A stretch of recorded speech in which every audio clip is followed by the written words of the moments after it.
listening to the Marketing in Yoga Pants podcast, a podcast in sisterhood for female entrepreneurs that serves up savvy, actionable marketing advice and interviews with creative business owners who are in the trenches, building their businesses as we speak. The Marketing in Yoga Pants community is for you, the girl on her couch, in her yoga pants, top knot tight, hunched over her MacBook, trying her hardest to get the word out about her business. So in the name of supporting each other while supporting ourselves, bringing community, sound marketing advice, coffee, chocolate, and wine together for you, yoga pants wearing business owner, in a world where followers mean nothing, but paying customers mean the world, join us on this week's podcast episode and in our private Facebook group where you'll meet your soul sisters and build your business in yoga pants.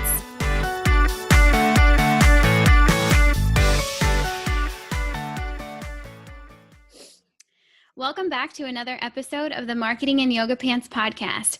I'm Brit Colo, and I'm here today with Ashley, co-founder of C&A Event Planning. Thank you so much for joining me today, Ashley. Thanks for having me. All right, so you guys, this is a fun story, so buckle up. The first time that I ever met Ashley was when I jumped into her car.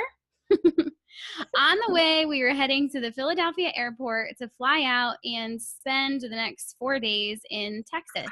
I had never met her before, but between mutual friends, we ended up, me and Ashley and two other girls, we decided we were going to go down to Waco, Texas, get our fix of Joanna and the Fixer Upper vibe, and they did some style shoots down there. But I had never met Ashley before. I just popped into her car and we went off on a 4-day adventure. So that's a fun story. And now I've got her on the podcast to get some insight into her business, the business that she co-owns with her mom, Cathy, her industry, her marketing strategy, and what makes it all tick. So Ashley, you ready to jump in? I'm ready. All right, let's do this. So Ashley, first of all, tell me about how you earn your living. So C&A Event Planning specializes in wedding planning, floral design, and styling. I would say that the planning and the floral design is our main thing, but the design and styling aesthetics kind of plays into that with most of our planning clients. That is how we make our living. We get to be super creative almost every weekend, and it's a totally different theme every time. Oh, that's exciting. All of the creative listeners are just like, ooh, that sounds like something they'd probably want to get their hands dirty in. Okay, so you are in the wedding industry and you have been for a while. I would love to know, tell me the story of how you and your mom, Cathy, have come to do this with your lives. Okay, so my mom has pretty much been in the wedding industry since I was a very young child. In middle school, she worked for a member-only fine dining country club, one of the most elite in Virginia State. And that's when she kind of really fell in love with weddings. She did 3 a weekend typically, and she was ranked third to have your wedding with. So I went to work with her in middle school, and I would fill in contracts and I would set tables, pretty much whatever they'd let you do while you were in middle school. And then in high school and then in college, I worked banquets with her. So I got to see the back end of things. And at that point, she was a sales director and a food and beverage director. So she was handling a little bit different aspects of events, but still a lot of them were weddings. A lot of them were massive amounts of people that you still had to kind of wrangle and make sure everything went smooth. Mm-hmm. So I went to college. I paid for college through doing the banquets and whatever event she would put me on. And shortly after graduating, we had talked about it for years, wanting to open our own company. And I looked at her and I said, it's now or never. We've got to just do it and see if it works. And that was in 2009. So we are still plugging along and we're loving every day of it. Wow, that's really cool. That's interesting how you guys have both been able to come at the business and the industry and work through it. So you've been at it for about 8 years now, right? Yeah. Okay. So a couple things. First of all, I know, but I would love for the listeners to know the fact that you operate your business right now out of upstate New York, but you haven't always operated out of upstate New York. And let's remember, event planning is very location based, right? Like Yes. you can't have an event without a location. So tell me about that story, because you were not always in New York. So we started our company actually in Richmond, Virginia. And we spread out from Richmond pretty much to DC area, and we went out west towards like Orange, Virginia. And in 2013, we decided to move back to New York. This is our home state. We're back in our home area with all of our family. And we had to completely relaunch C&A Event Planning without even knowing whether or not there was a market for it up here. Mm-hmm. Being in a very rural area, we had no idea. Yeah. And you had built C&A in Virginia, and it was successful. It was profitable. It was supporting you guys. So that's a big move. Yes. It was growing every year. It wasn't as busy as we are now, but it definitely was building momentum. And we were meeting all the right people and connecting with all the right professionals. But we had to take that leap of faith to see whether it would work in a totally different location.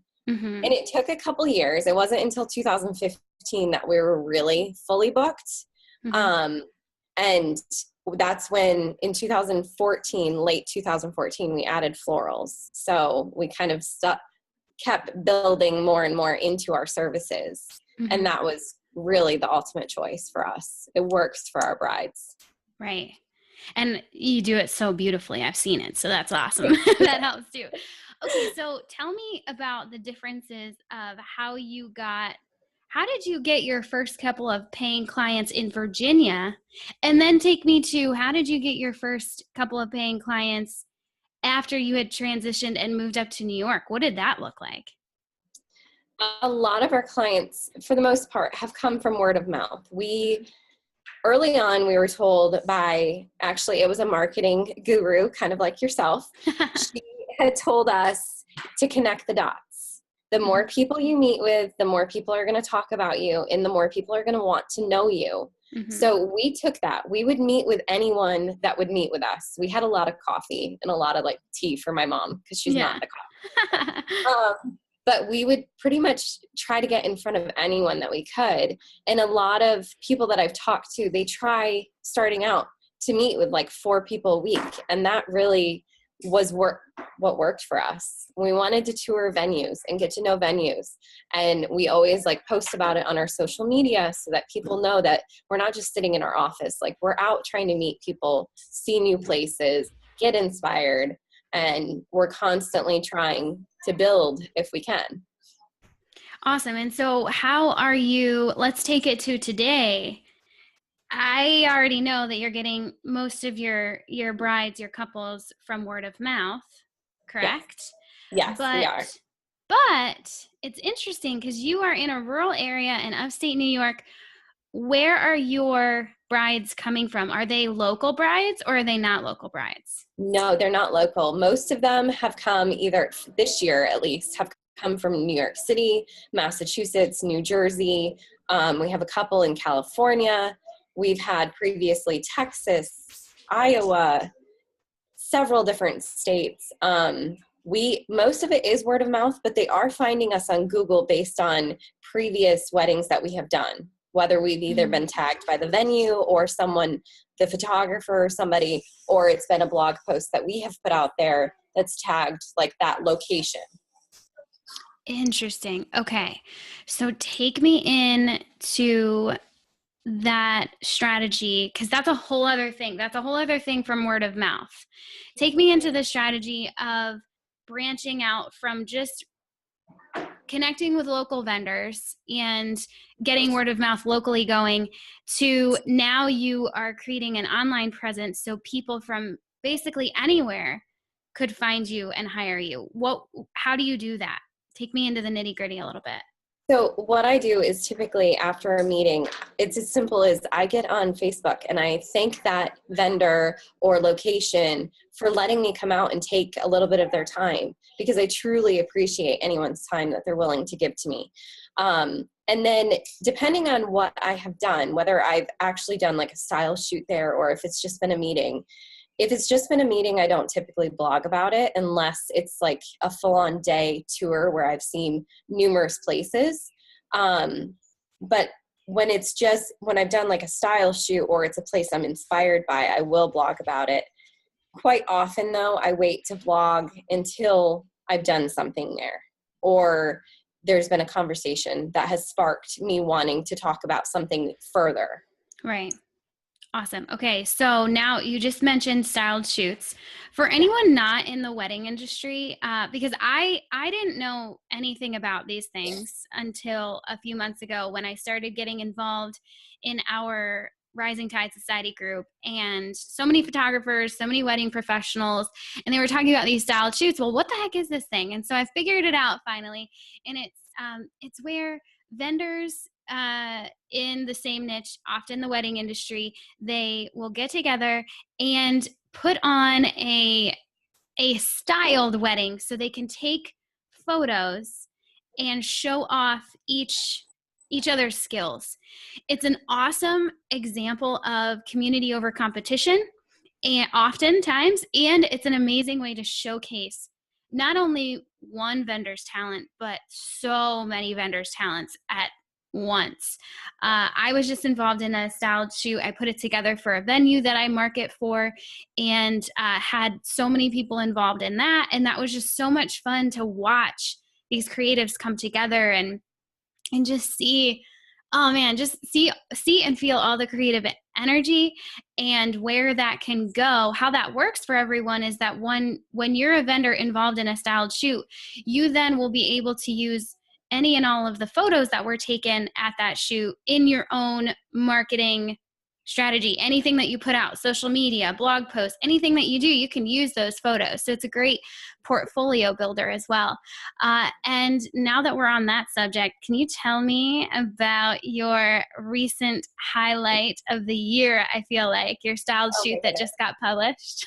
So when we were in Waco, we had the opportunity of doing a style shoot at Magnolia Market, Magnolia Market at the Silos. And it has been picked up by Green Wedding Shoes, which is an absolute honor because I have dreamed about being on Green Wedding Shoes for years. And now we're there, which just seems so unreal to me. It's been amazing. The Magnolia Market shoot didn't have as many details as we typically do, but that was like a fun challenge to be able to just more or less work with the couple and utilize what was around, which was kind of fun to try to like change my way of doing things. So now I have like a totally different approach for style shoots in the future. It doesn't have to all be the same way that I've always done it. Like now I can kind of branch off and go from there. Yeah, that's really fun. So I was able, you guys, this is the very first styled shoot experience I had ever had. Literally, I really had never been to a styled shoot. I had no reason to be at a styled shoot until the most epic styled shoot ever at Magnolia Market. And I got to watch Ashley and our friends Seneca and Bridget all come together and work with what they had and just come up with just just amazing photos, but also showcasing all of the different pieces that they had pulled together for the shoot. And like Ashley said, they just got published on Green Wedding Shoes, which, if you're not familiar, is a premier wedding blog. So that just happened at the time of this recording. That just happened on Tuesday. So that crazy. Was pretty awesome. I had so much fun sharing that on every social media platform because I was just like, this is awesome. And I'm just so glad that happened. So very cool. I feel like I need to share it more, but I have to get the time. We're in the heat of our wedding season. So exactly. I will be sharing it during more off times, I think. Yeah. And that'll be something that you'll be able to share forever. And oh, that's so cool. We'll definitely link to that styled shoot the link from Green Wedding Shoes so everyone can check out how amazing this shoot was. Just You definitely amazing. have to see it. And if you're a Joanna Gaines fan, if you're a Fixer Upper fan at all, you need to go to Magnolia Market and you need to go check out this blog post because you're just going to die. You're just going to love it. All right. So that's interesting. I want to shift gears right now and talk about what is going on in your world right now. Because right now we are in the middle of July. This episode is going to air in August, but we're in the middle of July. And tell me what life is like at the moment. Well, we are in the thick of our wedding season. We literally have had 2 weddings every weekend of July, and we have 2 tomorrow as well. And then 2 more at the end of the month. We surprisingly have 1 weekend off, which is nice. It's going to be a good little breather. But I am also planning my own wedding, and I have less than 50 days until I get married, which is crazy to be planning it during our wedding season, but so welcoming as well at the same time. Yeah, I can't even imagine your life right now, but just a small little peek into all of what goes on. And you guys, I spent 4 days with Ashley in Texas, having never met her before. And all 4 of us that went, we're all creative business owners. And so while we were there for fun, we were also there, checking our email, doing what we needed to do. And this was back in May. And so Ashley's just kind of getting into her beginning of her wedding season. And you guys, this girl works hard. She works hard. She gets up early. She stays up late. She loves coffee just like me, and I understand why, because she absolutely needs it, just like me. I have it right here. It's a little watered down, but I do. Yeah, but man, that's the reality, right? And then, so I would love to know, I don't usually ask this question, but I would love to know, because you do have such a season of your work, how do you plan for the off time, and what do you do? Is it a stressful time in your off time because you're not working as much, or is it a really great time for you? What does that look like? Our off season really is a time for us to connect with our clients that we're taking on for next year. Because right now is kind of our busier time of booking for 2018. Mm-hmm. So we really get to dive in and get to know our clients during that off time, when we can really take the time to have meetings and walkthroughs and things like that. So it's really, our off season is not really an off season. We get a lot of work done with our clients. Mm-hmm. And that's also when I do a lot of different tours and meeting with different wedding professionals. We plan a lot of our style shoots during those off months, because mm-hmm. that's when we can focus on it.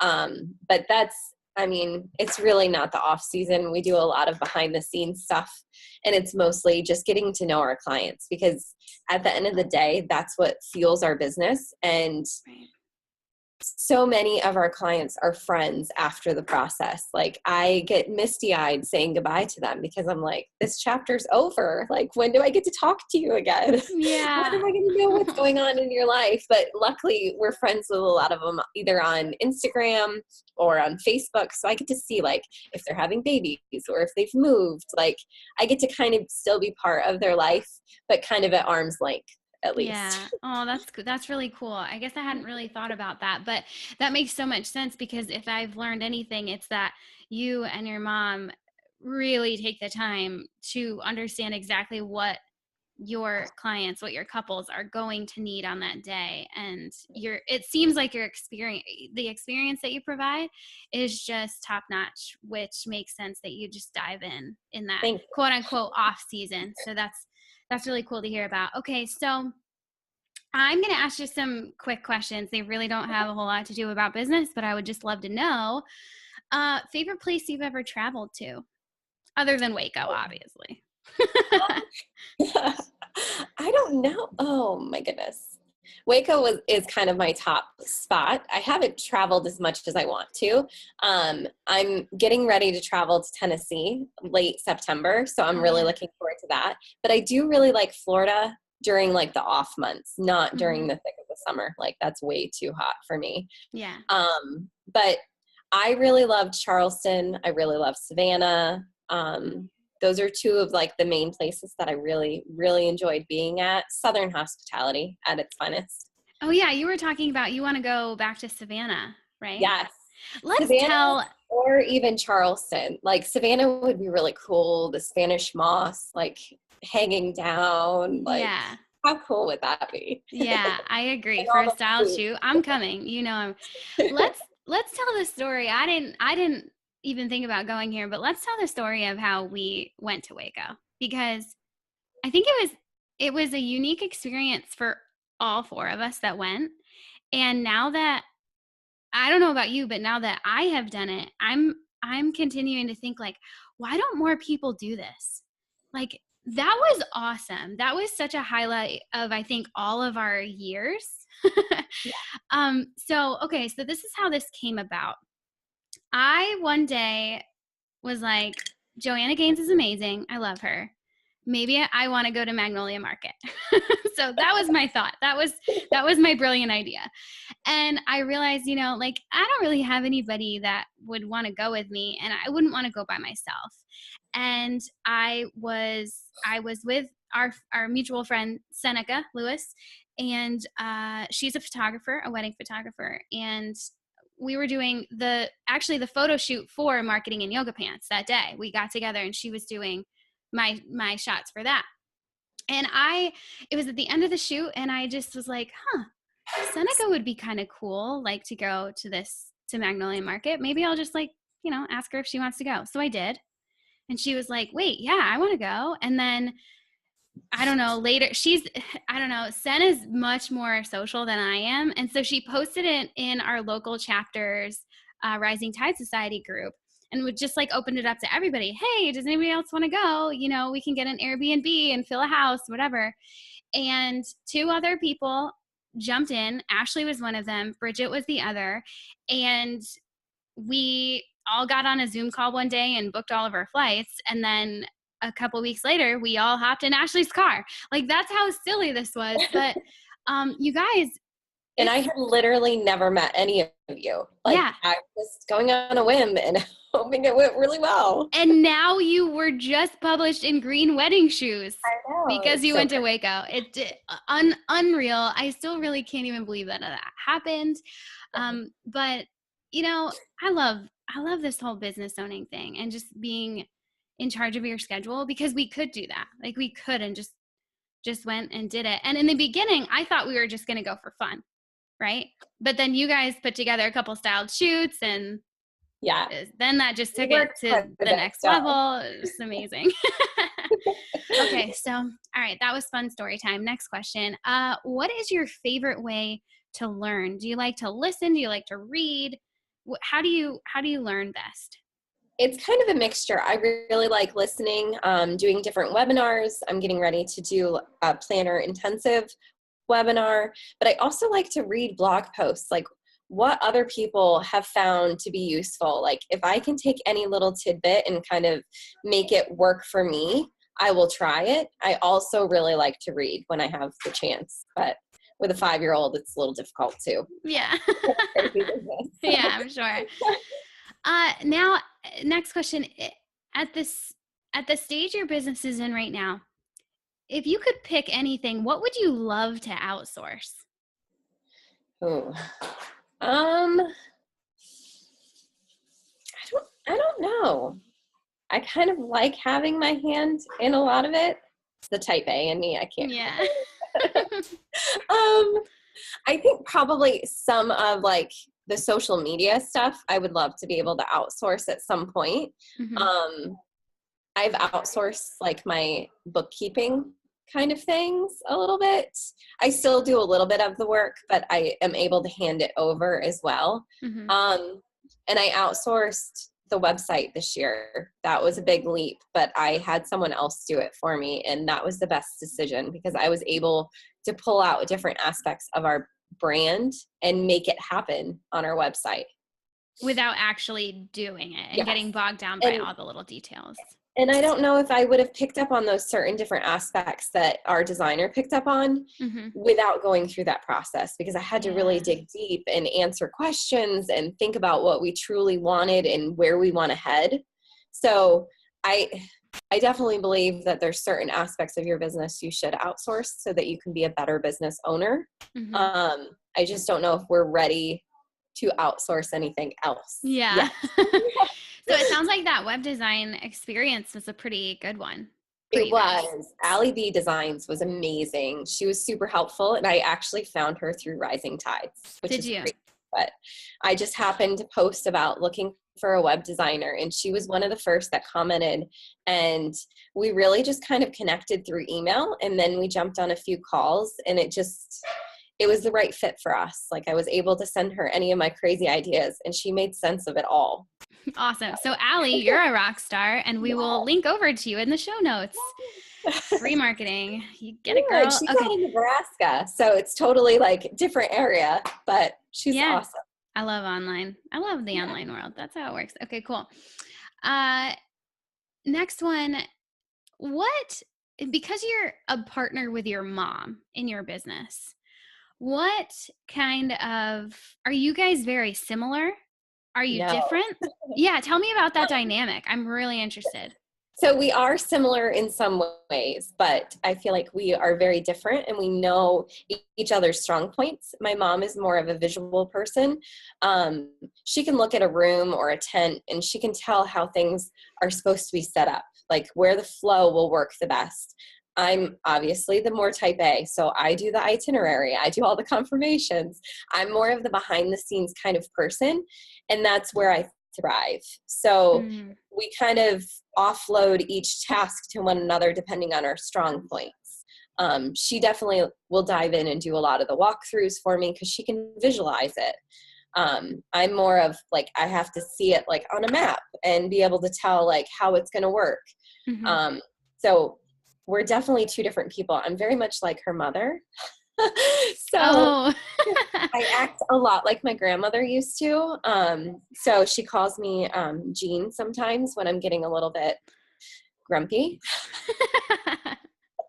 That's so cool that you guys are able to work in your strengths. And I can just imagine from the client perspective that's like a bonus value to have both of you working together on the project. And she's patient with me. So with our florals alone, like I kind of broke down our planning and how we handle it. With our florals, I do the full-on proposal, the design aspects of like what colors and what flowers we're going to use. And then she will tell me like how many of each we're going to put in like the bouquet and then the centerpieces. She does all of my pricing for me, and she puts it together so that I just have to order what she's told me. And then we'll come together and put it together like we did today. We had a bunch of flowers downstairs that we were doing today. So, I mean, we both like, that's where she is strong. And I like to kind of put together the whole theme. Like the bride will tell me what colors and what flowers she likes. And I just piece it together. And then she'll kind of make it make all sense.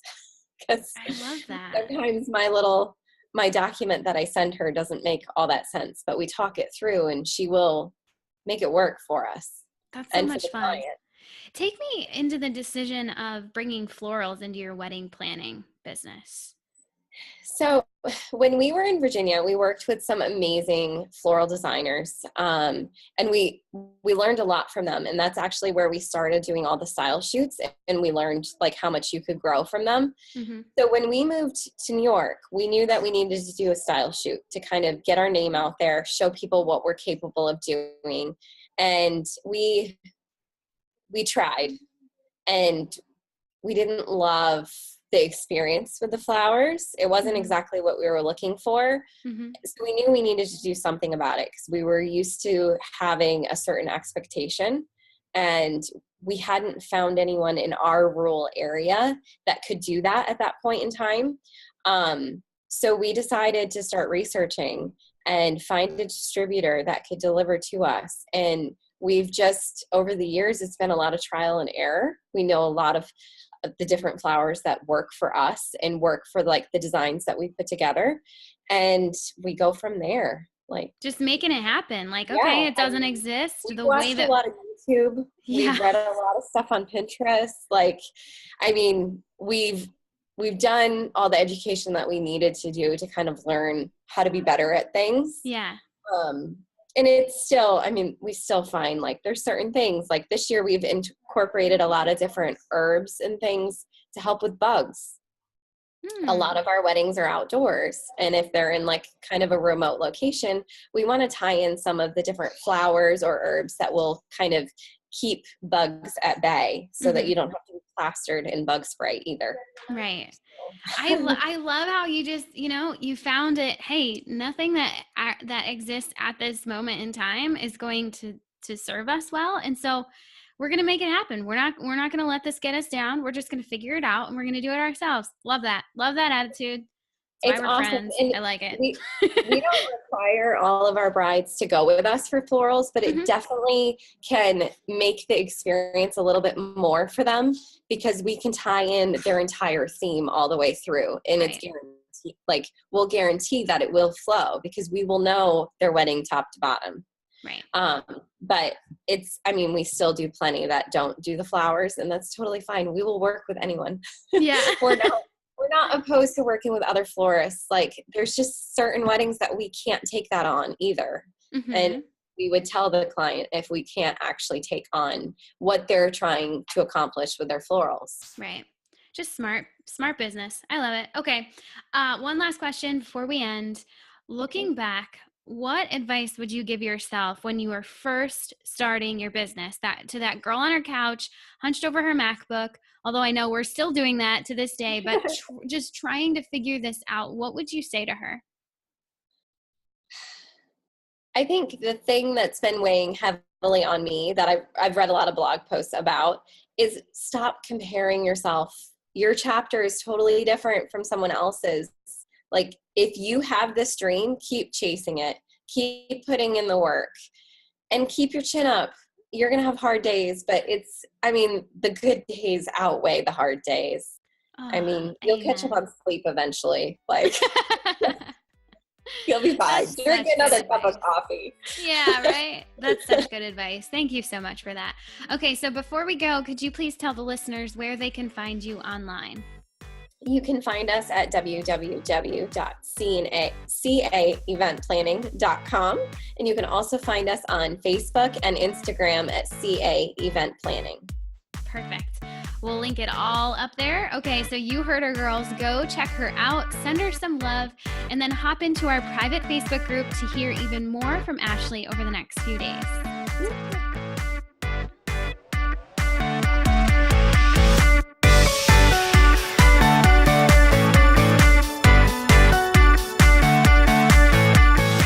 Thanks for joining us on this episode of the Marketing in Yoga Pants podcast. Keep the conversation going by visiting marketinginYogaPants.com/Facebook, where you'll get to join that private Facebook group I've been talking so much about. There, you'll get to chat with our podcast guests. Yeah, they're in there too, and all of the other brilliant creative business owners. We're connecting, we're meeting our soul sisters, and we're building our businesses, all while in yoga pants. So come hang out with us. Again, visit marketinginYogaPants.com/Facebook to get in. And one more thing. If you dig this podcast, would you be awesome and share it with someone? This entire Marketing in Yoga Pants movement is nothing without its community. So please share. And if you're really feeling the love right now, jump into iTunes. You're probably already there if you're listening to this right now. And leave us a rating and review. The more of those we rack up, the more the podcast will be found by ladies like you, and the stronger this community becomes. This episode was edited and produced by the Podcast Engineers. They're pretty great, so go find them at podcastengineers.com. This episode was also brought to you by my online marketing agency, Jam Marketing Group, and you can find us at jammarketinggroup.co. That's all for now. Thanks for listening, and I'll catch you back here next week on the Marketing in Yoga Pants podcast. Love ya. Bye.